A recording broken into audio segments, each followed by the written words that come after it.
ಸ್ನೇಹಿತರೆ ನಮಸ್ಕಾರ. ಕಾನೂನು ಮಾರ್ಗದರ್ಶಿಗೆ ಸ್ವಾಗತ. ಇಂದು ಎಚ್.ಎಲ್.ಎ. ಹಾರ್ಟ್ ಅವರ ನ್ಯಾಯಶಾಸ್ತ್ರದ ಸಿದ್ಧಾಂತವನ್ನು ತಿಳಿದುಕೊಳ್ಳೋಣ. ಸ್ನೇಹಿತರೆ, 20ನೇ ಶತಮಾನದ ಪ್ರಮುಖ ತತ್ವಜ್ಞಾನಿ ಎಚ್.ಎಲ್.ಎ. ಹಾರ್ಟ್ ಅವರ ಪ್ರಕಾರ ಕಾನೂನು ಎಂದರೆ ಅದೊಂದು ನಿಯಮಗಳ ವ್ಯವಸ್ಥೆ.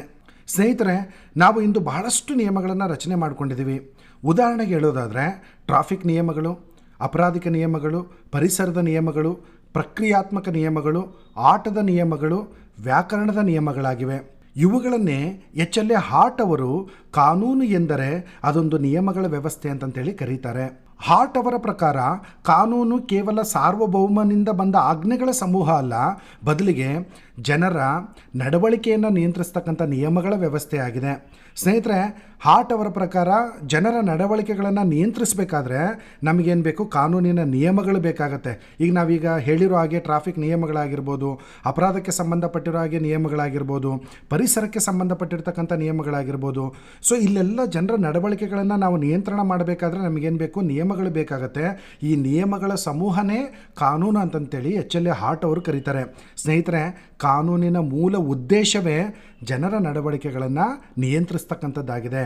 ಸ್ನೇಹಿತರೆ, ಹಾರ್ಟ್ ಅವರು ಈ ಕಾನೂನಿನ ನಿಯಮಗಳನ್ನು 2 ವಿಭಾಗಗಳಾಗಿ ವಿಂಗಡಣೆ ಮಾಡ್ತಾರೆ. ಮೊದಲನೇದಾಗಿ ಪ್ರಾಥಮಿಕ ನಿಯಮಗಳು, ಎರಡನೇದಾಗಿ ದ್ವಿತೀಯಕ ನಿಯಮಗಳು. ಸೊ ಪ್ರಾಥಮಿಕ ನಿಯಮಗಳನ್ನು ನಡವಳಿಕೆಯ ನಿಯಮಗಳಂತೇಳಿ ಕರಿತೀವಿ. ದ್ವಿತೀಯಕ ನಿಯಮಗಳನ್ನು ಪ್ರಾಥಮಿಕ ನಿಯಮಗಳ ಕುರಿತಾದ ನಿಯಮಗಳು ಅಂತಂತೇಳಿ ಕರಿತೀವಿ. ಸ್ನೇಹಿತರೆ, ಈ 2 ರೀತಿಯ ನಿಯಮಗಳು ಅತ್ಯಗತ್ಯವಾಗಿವೆ. ಹಾಗಾದರೆ ಏನಿದು ಪ್ರಾಥಮಿಕ ನಿಯಮಗಳಂತ ಹೇಳಿದ್ರೆ ಯಾಕೆ ಇದನ್ನು ನಡವಳಿಕೆಯ ನಿಯಮಗಳಂತೇಳಿ ಕರಿತೀವಿ? ಪ್ರಾಥಮಿಕ ನಿಯಮಗಳು ಒಂದು ಕಾನೂನು ವ್ಯವಸ್ಥೆಯ ಮೂಲಭೂತ ನಿಯಮಗಳಾಗಿವೆ. ಇವು ಜನರ ಮೇಲೆ ನಿರ್ದಿಷ್ಟ ನಡವಳಿಕೆಯನ್ನು ವಿಧಿಸುತ್ತೆ.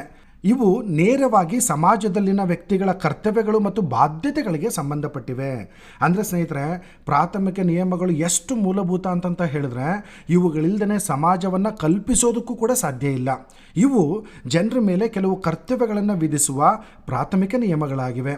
ಹಾಗಾದರೆ ಪ್ರಾಥಮಿಕ ನಿಯಮಗಳಿಗೆ ನಾವು ಉದಾಹರಣೆಗಳನ್ನು ನೋಡೋದಾದರೆ ಅಪರಾಧಿಕ ಕಾನೂನು. ಏನು ನಿಯಮ ಇದೆ ಅಲ್ಲಿ?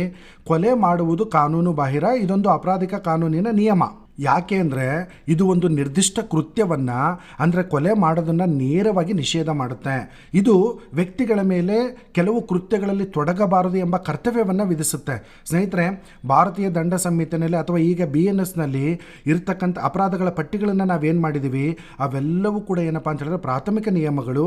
ಈ ಪ್ರಾಥಮಿಕ ನಿಯಮಗಳು ವ್ಯಕ್ತಿಗಳ ಮೇಲೆ ನೇರವಾಗಿ ಏನು ಮಾಡುತ್ತೆ? ಕೆಲವೊಂದು ಕೃತ್ಯಗಳನ್ನು ಮಾಡಬಾರ್ದು ಅಂತಕ್ಕಂಥ ಬಾಧ್ಯತೆಗಳನ್ನು, ಕರ್ತವ್ಯಗಳನ್ನು ವಿಧಿಸುತ್ತೆ. ಇವುಗಳನ್ನೇ ಪ್ರೊಫೆಸರ್ ಹಾರ್ಟ್ ಅವರು ಏನಂತ ಕರೀತಾರೆ? ಪ್ರಾಥಮಿಕ ನಿಯಮಗಳು ಅಂತಂತೇಳಿ ಕರೀತಾರೆ. ಇನ್ ಕೇಸ್ ಯಾರಾದರೂ ಕೊಲೆ ಮಾಡಿದ್ರು ಅಂತ ಹೇಳಿದ್ರೆ ಅವರು ಕಾನೂನಿನ ಅಡಿಯಲ್ಲಿ ಶಿಕ್ಷೆಯ ಪರಿಣಾಮವನ್ನು ಏನು ಮಾಡಬೇಕಾಗತ್ತೆ? ಎದುರಿಸಬೇಕಾಗತ್ತೆ. ಎರಡನೇದಾಗಿ ಸ್ವತ್ತಿನ ಕಾನೂನು. ಏನಿದೆ ನಿಯಮ ಅಲ್ಲಿ? ಮತ್ತೊಬ್ಬರ ಸ್ವತ್ತಿನ ಮೇಲೆ ಅತಿಕ್ರಮಣ ಮಾಡುವುದು ಕಾನೂನು ಬಾಹಿರ.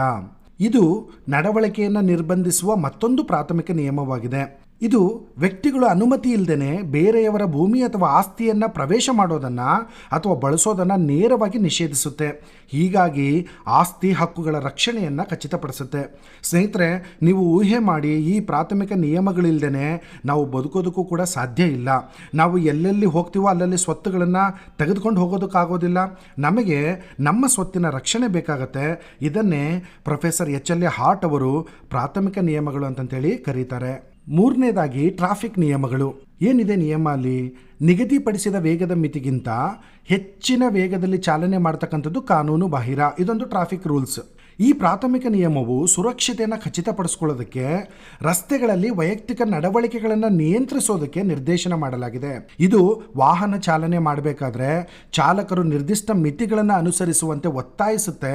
ಸಾರ್ವಜನಿಕ ಸುರಕ್ಷತೆ ಮತ್ತು ಸುವ್ಯವಸ್ಥೆಯನ್ನು ಉತ್ತೇಜನ ಮಾಡ್ತದೆ. ಅಂದರೆ ಚಾಲಕರು ಹೆಚ್ಚಿನ ವೇಗದಲ್ಲಿ, ಅಂದರೆ ಮಿತಿಗಿಂತ ಹೆಚ್ಚಿನ ವೇಗದಲ್ಲಿ ಚಾಲನೆ ಮಾಡ್ತಕ್ಕಂಥದ್ದನ್ನು ನಿಯಂತ್ರಣ ಮಾಡಬೇಕು ಅನ್ನೋ ಉದ್ದೇಶಕ್ಕೋಸ್ಕರ ಈ ಟ್ರಾಫಿಕ್ ನಿಯಮವನ್ನು ಜಾರಿಗೊಳಿಸಲಾಗಿದೆ. ಈ ನಿಯಮಗಳು ಅಂತಹ ಚಾಲಕರು ವೇಗವಾಗಿ ತಮ್ಮ ವಾಹನವನ್ನು ಚಲಾವಣೆ ಮಾಡಬಾರ್ದು ಅನ್ನೋದನ್ನು ನಿಯಂತ್ರಣ ಮಾಡೋದಕ್ಕೆ ಅವರ ಮೇಲೆ ಕೆಲವು ನಿರ್ದಿಷ್ಟವಾಗಿರ್ತಕ್ಕಂಥ ಕರ್ತವ್ಯಗಳನ್ನು ವಿಧಿಸಲಾಗುತ್ತೆ. ಈ ನಿಯಮಗಳ ಮೂಲಕ ರಸ್ತೆಯ ಸಂಚಾರವನ್ನು ಸುಗಮಗೊಳಿಸಲಾಗುತ್ತೆ. ಎರಡನೇದಾಗಿ ದ್ವಿತೀಯಕ ನಿಯಮಗಳು. ಏನು ದ್ವಿತೀಯಕ ನಿಯಮಗಳಂದರೆ ಯಾಕೆ ಇವನ್ನ ಪ್ರಾಥಮಿಕ ನಿಯಮಗಳ ಕುರಿತಾದ ನಿಯಮಗಳಂತೇಳಿ ಕರಿತೀವಿ? ಸ್ನೇಹಿತರೆ, ದ್ವಿತೀಯಕ ನಿಯಮಗಳು ಪ್ರಾಥಮಿಕ ನಿಯಮಗಳನ್ನು ರಚನೆ ಮಾಡೋದಕ್ಕೆ, ಬದಲಾವಣೆ ಮಾಡೋದಕ್ಕೆ, ತಿದ್ದುಪಡಿ ಮಾಡೋದಕ್ಕೆ ಮತ್ತು ಅವುಗಳನ್ನು ಜಾರಿಗೊಳಿಸೋದಕ್ಕೆ ಒಂದು ಚೌಕಟ್ಟನ್ನು ಒದಗಿಸುತ್ತೆ. ಅಂದರೆ ನಮಗೆ ಪ್ರಾಥಮಿಕ ನಿಯಮಗಳು ಬೇಕು ಅಂದರೆ ನಮಗೆ ದ್ವಿತೀಯಕ ನಿಯಮಗಳು ಅತ್ಯವಶ್ಯಕವಾಗಿದೆ. ಸಮಾಜ ಬದಲಾವಣೆ ಆದಂತೆ ಈ ಪ್ರಾಥಮಿಕ ನಿಯಮಗಳನ್ನು ತಿದ್ದುಪಡಿ ಮಾಡಬೇಕು ಅಂತ ಹೇಳಿದ್ರೆ ನಮಗೆ ಈ ದ್ವಿತೀಯಕ ನಿಯಮಗಳು ಅತ್ಯವಶ್ಯಕವಾಗಿರುತ್ತೆ. ಸ್ನೇಹಿತರೆ, ಎಚ್.ಎಲ್.ಎ. ಹಾರ್ಟ್ ಅವರು ಈ ದ್ವಿತೀಯಕ ನಿಯಮಗಳನ್ನು 3 ರೀತಿಯಲ್ಲಿ ವಿಂಗಡಣೆ ಮಾಡ್ತಾರೆ. ಮೊದಲನೇದಾಗಿ ಗುರುತಿಸುವಿಕೆಯ ನಿಯಮ, ಎರಡನೇದಾಗಿ ಬದಲಾವಣೆಯ ನಿಯಮ, ಮೂರನೇದಾಗಿ ವಿಚಾರಣೆಯ ನಿಯಮ ಅಂತಂತೇಳಿ 3 ರೀತಿಯಲ್ಲಿ ವಿಭಾಗ ಮಾಡ್ತಾರೆ. ಮೊದಲನೇದಾಗಿ ಗುರುತಿಸುವಿಕೆಯ ನಿಯಮ. ಈ ನಿಯಮಗಳು ಒಂದು ಕಾನೂನು ವ್ಯವಸ್ಥೆಯಲ್ಲಿ ಯಾವುದು ಮಾನ್ಯವಾದ ಕಾನೂನು ಮತ್ತು ಯಾವುದು ಅಲ್ಲ ಅಂತಂತೇಳಿ ಗುರುತಿಸೋದಕ್ಕೆ ಸಹಾಯ ಮಾಡ್ತದೆ. ಮೂಲಭೂತವಾಗಿ ಕಾನೂನು ಎಂದು ಪರಿಗಣಿಸಲ್ಪಡುವ ಅಂಶಗಳನ್ನು ಗುರುತಿಸೋದಕ್ಕೆ ಅವು ಕಾನೂನು ವ್ಯವಸ್ಥೆಗೆ ಏನು ಮಾಡ್ತದೆ, ಅವಕಾಶ ನೀಡ್ತದೆ. ಉದಾಹರಣೆಗೆ ನಾವು ನೋಡೋದಾದರೆ ಹೆಚ್ಚಿನ ಪ್ರಜಾಪ್ರಭುತ್ವ ರಾಷ್ಟ್ರಗಳಲ್ಲಿ ಒಂದು ಸಂವಿಧಾನ ಗುರುತಿಸುವಿಕೆಯ ನಿಯಮವಾಗಿ ಕಾರ್ಯನಿರ್ವಹಿಸುತ್ತೆ. ಇದು ಮಾನ್ಯವಾಗಿರ್ತಕ್ಕಂಥ ಕಾನೂನುಗಳನ್ನು ಗುರುತಿಸೋದಕ್ಕೆ ಕೆಲವು ಮಾನದಂಡಗಳನ್ನು ಒದಗಿಸುತ್ತೆ. ಉದಾಹರಣೆಗೆ ಅಮೇರಿಕಾದಲ್ಲಿ ಕಾಂಗ್ರೆಸ್ ಅಂಗೀಕರಿಸಿರ್ತಕ್ಕಂಥ ಕಾನೂನುಗಳು, ಅಂದರೆ ಭಾರತದಲ್ಲಿ ನಾವು ಹೇಗೆ ಸಂಸತ್ತು ಅಂತೇಳಿ ಕರಿತೀವೋ ಹಾಗೆ ಅಮೇರಿಕಾದಲ್ಲಿ ಕಾಂಗ್ರೆಸ್ ಅಂತೇಳಿ ಕರಿತೀವಿ. ಸೊ ಆ ಕಾಂಗ್ರೆಸ್ ಅಂಗೀಕರಿಸಿರ್ತಕ್ಕಂಥ ಕಾನೂನುಗಳು ಮಾನ್ಯ ಅಂತಂತೇಳಿ ಪರಿಗಣಿಸಬೇಕು ಅಂದರೆ ಅದು ಅಲ್ಲಿನ ಸಂವಿಧಾನದ ನಿಬಂಧನೆಗಳಿಗೆ ಅನುಸಾರವಾಗಿರಬೇಕು. ಒಂದು ವೇಳೆ ಸಂವಿಧಾನವನ್ನು ಉಲ್ಲಂಘಿಸ್ತಕ್ಕಂಥ ಕಾನೂನುಗಳನ್ನು ಅಂಗೀಕರಿಸಿದ್ರು ಅಂತ ಹೇಳಿದ್ರೆ ಅಲ್ಲಿನ ನ್ಯಾಯಾಲಯಗಳು ಅದನ್ನು ಅಸಂವಿಧಾನಿಕ ಅಂತಂತೇಳಿ ಏನು ಮಾಡ್ಬೋದು, ಘೋಷಣೆ ಮಾಡ್ಬೋದು. ಸ್ನೇಹಿತರೆ, ಭಾರತದಲ್ಲೂ ಕೂಡ ಪ್ರತಿಯೊಂದು ಕಾನೂನು ಸಂವಿಧಾನದ ನಿಬಂಧನೆಗಳಿಗೆ ಅನುಗುಣವಾಗಿರಬೇಕು. ಸಂವಿಧಾನನೇ ಯಾವ ಕಾನೂನುಗಳು ತನ್ನ ನಿಬಂಧನೆಗಳಿಗೆ ಅನುಸಾರವಾಗಿದೆ ಅಂತಂತೇಳಿ ಗುರುತಿಸ್ತಕ್ಕಂಥ ನಿಯಮಗಳ ಕಾನೂನಾಗಿದೆ. ಎರಡನೇದಾಗಿ ಬದಲಾವಣೆಯ ನಿಯಮ. ಈ ನಿಯಮಗಳು ಕಾನೂನು ವ್ಯವಸ್ಥೆಯು ವಿಕಸನಗೊಳ್ಳಲು ಅವಕಾಶ ನೀಡ್ತದೆ. ಅವು ಅಸ್ತಿತ್ವದಲ್ಲಿರ್ತಕ್ಕಂಥ ಕಾನೂನುಗಳನ್ನು ಹೇಗೆ ಬದಲಾವಣೆ ಮಾಡಬೇಕು ಮತ್ತು ಹೊಸ ಕಾನೂನುಗಳನ್ನು ಯಾವ ರೀತಿ ರಚನೆ ಮಾಡಬೇಕು ಅನ್ನೋದನ್ನು ನಿರ್ದಿಷ್ಟಪಡಿಸುತ್ತೆ. ಇದು ಒಂದು ಕಾನೂನು ವ್ಯವಸ್ಥೆಯು ಬದಲಾಗುತ್ತಿರುವ ಸಾಮಾಜಿಕ, ರಾಜಕೀಯ ಮತ್ತು ಆರ್ಥಿಕ ಪರಿಸ್ಥಿತಿಗಳಿಗೆ ಹೊಂದಿಕೊಳ್ಳೋದನ್ನು ಖಚಿತಪಡಿಸುತ್ತೆ. ಉದಾಹರಣೆಗೆ ನಾವು ನೋಡೋದಾದರೆ ಹವಾಮಾನ ಬದಲಾವಣೆಯನ್ನು ಎದುರಿಸಬೇಕು ಅಂತ ಹೇಳಿದ್ರೆ ಪರಿಸರದ ಕಾನೂನುಗಳನ್ನು ನಾವು ನವೀಕರಿಸ್ತಕ್ಕಂಥ ಅಗತ್ಯ ಇದೆ. ಸೊ ಹೊಸ ಪರಿಸರ ಕಾನೂನುಗಳನ್ನು ರಚಿಸ್ತಕ್ಕಂಥದ್ದು ಅಥವಾ ಹಳೆಯ ಕಾನೂನುಗಳನ್ನು ನವೀಕರಿಸ್ತಕ್ಕಂಥ ಪ್ರಕ್ರಿಯೆಯನ್ನು ಬದಲಾವಣೆಯ ನಿಯಮಗಳು ಏನು ಮಾಡ್ತದೆ, ನಿಯಂತ್ರಣ ಮಾಡ್ತದೆ. ಸ್ನೇಹಿತರೆ, ಒಂದು ಕಾನೂನು ಸಮಾಜ ಬದಲಾವಣೆ ಆದಂಗೆ ಏನಾಗಬೇಕು, ಬದಲಾಗ್ತಾ ಹೋಗಬೇಕು. ಆ ರೀತಿ ಬದಲಾವಣೆಗಳಾಗಬೇಕು ಅಂತ ಹೇಳಿದ್ರೆ ನಮಗೇನು ಬೇಕಾಗುತ್ತೆ, ನಿಯಮಗಳು ಬೇಕಾಗುತ್ತೆ. ಅದನ್ನೇ ಪ್ರೊಫೆಸರ್ ಎಚ್.ಎಲ್.ಎ. ಹಾರ್ಟ್ ಅವರು ಏನಂತ ಕರೀತಾರೆ, ಬದಲಾವಣೆಯ ನಿಯಮಗಳು ಅಂತಂತೇಳಿ ಹೇಳ್ತಾರೆ. ಮೂರನೇದಾಗಿ ವಿಚಾರಣೆಯ ನಿಯಮ. ಈ ನಿಯಮಗಳು ವಿವಾದಗಳನ್ನು ಹೇಗೆ ಪರಿಹರಿಸಬೇಕು ಮತ್ತು ನ್ಯಾಯಾಲಯಗಳಿಂದ ಕಾನೂನುಗಳನ್ನು ಹೇಗೆ ಅನ್ವಯಿಸಬೇಕು ಎಂಬುದನ್ನು ನಿಯಂತ್ರಿಸುತ್ತವೆ. ಇವು ಕಾನೂನು ವಿವಾದಗಳು ಸ್ಥಾಪಿತ ಕಾರ್ಯವಿಧಾನಗಳ ಪ್ರಕಾರ ಇತ್ಯರ್ಥ ಆಗೋದನ್ನು ಖಚಿತಪಡಿಸುತ್ತೆ. ಅಂದರೆ ಸ್ನೇಹಿತರೆ, ಈಗ ನಮ್ಮ ಹತ್ರ ಪ್ರಾಥಮಿಕ ನಿಯಮಗಳಿದ್ದಾವೆ, ಅವು ನಿರ್ದಿಷ್ಟ ಕರ್ತವ್ಯಗಳನ್ನು ಜನರ ಮೇಲೆ ವಿಧಿಸುತ್ತೆ. ಅಂತಹ ಪ್ರಾಥಮಿಕ ನಿಯಮಗಳು ಉಲ್ಲಂಘನೆ ಆದಲ್ಲಿ ನ್ಯಾಯಾಲಯದಲ್ಲಿ ಅವ್ರನ್ನ ಯಾವ ರೀತಿ ವಿಚಾರಣೆಗೊಳಪಡಿಸಬೇಕು ಅನ್ನೋದಕ್ಕೆ ನಮಗೆ ನಿಯಮಗಳು ಬೇಕಾಗುತ್ತೆ. ಅದನ್ನೇ ನಾವು ವಿಚಾರಣೆಯ ನಿಯಮಗಳು ಅಂತಂತೇಳಿ ಕರಿತೀವಿ. ಸ್ನೇಹಿತರೆ, ನಿಮಗೆ ಗೊತ್ತಿರೋ ಹಾಗೆ ಒಂದು ನ್ಯಾಯಾಲಯ ಅಂತ ಹೇಳಿದ್ರೆ ಅಲ್ಲಿ ಕೆಲವೊಂದು ಪ್ರಕ್ರಿಯೆಗಳಿರ್ತವೆ. ಸೊ ಸಿವಿಲ್ ದಾವೆಗಳಿಗೆ ಸಂಬಂಧಪಟ್ಟಿರೋ ಹಾಗೆ ಸಿವಿಲ್ ವಿಚಾರಣಾ ನಿಯಮಗಳಿದ್ದಾವೆ. ಅಪರಾಧಕ್ಕೆ ಸಂಬಂಧಪಟ್ಟಿರೋ ಹಾಗೆ ಅಪರಾಧಿಕ ಪ್ರಕ್ರಿಯಾ ಸಂಹಿತೆ ಇದೆ, ಇವಾಗ BNSS ಇದೆ. ಸೊ ಅಲ್ಲಿ ಒಂದು ಪ್ರಕ್ರಿಯೆ ಇದೆ. ಸೊ ಇದನ್ನೇ ಪ್ರೊಫೆಸರ್ ಎಚ್.ಎಲ್.ಎ. ಹಾರ್ಟ್ ಅವರು ವಿಚಾರಣೆಯ ನಿಯಮಗಳು ಅಂತಂತೇಳಿ ಏನು ಮಾಡ್ತಾರೆ, ಕರೀತಾರೆ. ಉದಾಹರಣೆಗೆ ನಾವು ನೋಡೋದಾದರೆ ಅಪರಾಧಿಕ ಕಾನೂನಿನಲ್ಲಿ ಯಾರು ಕಳ್ಳತನದ ಆರೋಪಕ್ಕೆ ಗುರಿಯಾದಾಗ ಆ ಪ್ರಕರಣವನ್ನು ನ್ಯಾಯಾಲಯ ಏನು ಮಾಡುತ್ತೆ, ವಿಚಾರಣೆ ಮಾಡುತ್ತೆ. ಸೊ ಆರೋಪಿಗೆ ನ್ಯಾಯಯುತ ವಿಚಾರಣೆಯ ಹಕ್ಕು ಇರುತ್ತೆ ಮತ್ತು ಮಂಡಿಸಿದ ಕಾನೂನು ಹಾಗೂ ಪುರಾವೆಗಳ ಆಧಾರದ ಮೇಲೆ ನ್ಯಾಯಾಧೀಶರು ಏನು ಮಾಡ್ತಾರೆ, ತೀರ್ಪನ್ನು ನಿರ್ಧರಿಸ್ತಾರೆ.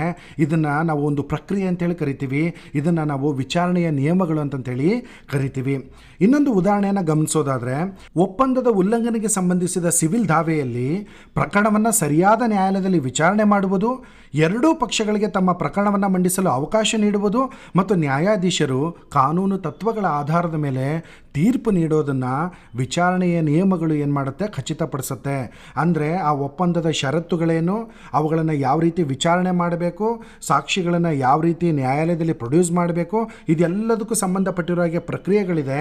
ಸೊ ಆ ಪ್ರಕ್ರಿಯೆಗಳನ್ನೇ ಪ್ರೊಫೆಸರ್ ಎಚ್.ಎಲ್.ಎ. ಹಾರ್ಟ್ ಅವರು ಏನಂತ ಕರೀತಾರೆ, ವಿಚಾರಣೆಯ ನಿಯಮಗಳಂತೇಳಿ ಕರೀತಾರೆ. ಸೊ ಎಚ್.ಎಲ್.ಎ. ಹಾರ್ಟ್ ಅವರ ಪ್ರಕಾರ ಅವರು ಏನು ಮಾಡ್ತಾರೆ ಅಂತ ಹೇಳಿದ್ರೆ ಈ ಒಂದು ದ್ವಿತೀಯಕ ನಿಯಮಗಳನ್ನ 3 ರೀತಿಯಲ್ಲಿ ವಿಂಗಡಣೆ ಮಾಡ್ತಾರೆ. ಒಂದು ಗುರುತಿಸುವಿಕೆಯ ನಿಯಮ, ಅದು ಸಂವಿಧಾನ. ಎರಡನೇದು ಬದಲಾವಣೆಯ ನಿಯಮ, ಅದು ಕಾನೂನುಗಳನ್ನು ತಿದ್ದುಪಡಿ ಮಾಡ್ತಕ್ಕಂಥದ್ದು. ಮೂರನೇದು ವಿಚಾರಣೆಯ ನಿಯಮ, ಅದು ನ್ಯಾಯಾಲಯಗಳಲ್ಲಿ ವಿವಾದಗಳನ್ನು ಪರಿಹರಿಸ್ತಕ್ಕಂಥದ್ದಾಗಿದೆ. ಸ್ನೇಹಿತರೆ, ಹಾರ್ಟ್ ಅವರ ಸಿದ್ಧಾಂತವನ್ನು ಫುಟ್ಬಾಲ್ ಪಂದ್ಯಕ್ಕೆ ಅನ್ವಯಿಸೋಣ. ಸೊ ಫುಟ್ಬಾಲ್ ಪಂದ್ಯದಲ್ಲಿನ ಪ್ರಾಥಮಿಕ ನಿಯಮಗಳು ಆಟಗಾರರು ಆಟದ ಸಮಯದಲ್ಲಿ ಹೇಗೆ ವರ್ತಿಸಬೇಕು ಎಂಬುದನ್ನು ನಿಯಂತ್ರಿಸುವ ನಿಯಮಗಳಾಗಿವೆ. ಅಂದರೆ ಅವರು ಏನು ಮಾಡಬಹುದು ಮತ್ತು ಏನು ಮಾಡಬಾರ್ದು ಎಂಬುದನ್ನು ಈ ನಿಯಮಗಳು ಹೇಳ್ತವೆ. ಈ ನಿಯಮಗಳು ಮೈದಾನದಲ್ಲಿನ ಕ್ರಿಯೆಗಳನ್ನು ನೇರವಾಗಿ ನಿಯಂತ್ರಣ ಮಾಡ್ತದೆ. ಉದಾಹರಣೆಗೆ ಹೇಳೋದಾದರೆ, ಕೇವಲ ಗೋಲ್ ಕೀಪರ್ ಮಾತ್ರ ಚೆಂಡನ್ನು ಸ್ಪರ್ಶಿಸಬಹುದು ಎಂಬ ನಿಯಮವು ಒಂದು ಪ್ರಾಥಮಿಕ ನಿಯಮವಾಗಿದೆ. ಏಕೆಂದರೆ ಇದು ಆಟದ ಸಮಯದಲ್ಲಿ ಆಟಗಾರರು ಏನು ಮಾಡಬಹುದು ಮತ್ತು ಏನು ಮಾಡಬಾರ್ದು ಅಂತಕ್ಕಂಥದ್ದನ್ನು ನಿರ್ದಿಷ್ಟಪಡಿಸುವ ಮೂಲಕ ಮೈದಾನದಲ್ಲಿನ ಆಟಗಾರರ ನಡವಳಿಕೆಯನ್ನು ನೇರವಾಗಿ ನಿಯಂತ್ರಣ ಮಾಡ್ತದೆ. ಸೊ ಪೆನಾಲ್ಟಿ ವಲಯದಲ್ಲಿ ಬೇರೆ ಯಾರಾದರೂ ಅಂದರೆ ಗೋಲ್ ಕೀಪರ್ನ ಬಿಟ್ಟು ಕೈಯಿಂದ ಚೆಂಡನ್ನು ಸ್ಪರ್ಶಿಸಿದ್ರು ಅಂತ ಹೇಳಿದ್ರೆ ಪೆನಾಲ್ಟಿ ಕಿಕ್ಕನ್ನು ನೀಡಲಾಗುತ್ತೆ. ಇದನ್ನು ದ್ವಿತೀಯಕ ನಿಯಮಗಳಂತೇಳಿ ಕರಿತೀವಿ. ಸೊ ಈ ಪೆನಾಲ್ಟಿ ಕಿಕ್ ನಿಯಮವು ನೇರವಾಗಿ ಆಟಗಾರನ ನಡವಳಿಕೆ ಬಗ್ಗೆ ಇರೋದಿಲ್ಲ, ಬದಲಾಗಿ ಪ್ರಾಥಮಿಕ ನಿಯಮವನ್ನು ಉಲ್ಲಂಘನೆ ಮಾಡಿದಾಗ ಅಂತಹ ಪರಿಸ್ಥಿತಿಯನ್ನು ಹೇಗೆ ನಿರ್ವಹಿಸಬೇಕು ಎಂಬುದರ ಬಗ್ಗೆ ಇರುತ್ತದೆ.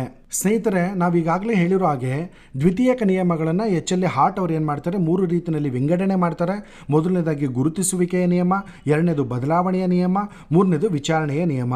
ಸೊ ಈ ನಿಯಮಗಳನ್ನು ನಾವು ಫುಟ್ಬಾಲ್ ಪಂದ್ಯದಲ್ಲಿ ದ್ವಿತೀಯಕ ನಿಯಮಗಳಾಗಿ ಉದಾಹರಣೆಯಾಗಿ ನೋಡೋದಾದರೆ, ಮೊದಲನೇದಾಗಿ ಗುರುತಿಸುವಿಕೆಯ ನಿಯಮ ಅಂದರೆ ಮಾನ್ಯ ನಿಯಮಗಳನ್ನು ಗುರುತಿಸ್ತಕ್ಕಂಥದ್ದು. ಅಲ್ಲಿ ಸಂವಿಧಾನ ಗುರುತು ಮಾಡ್ತಾ ಇತ್ತು.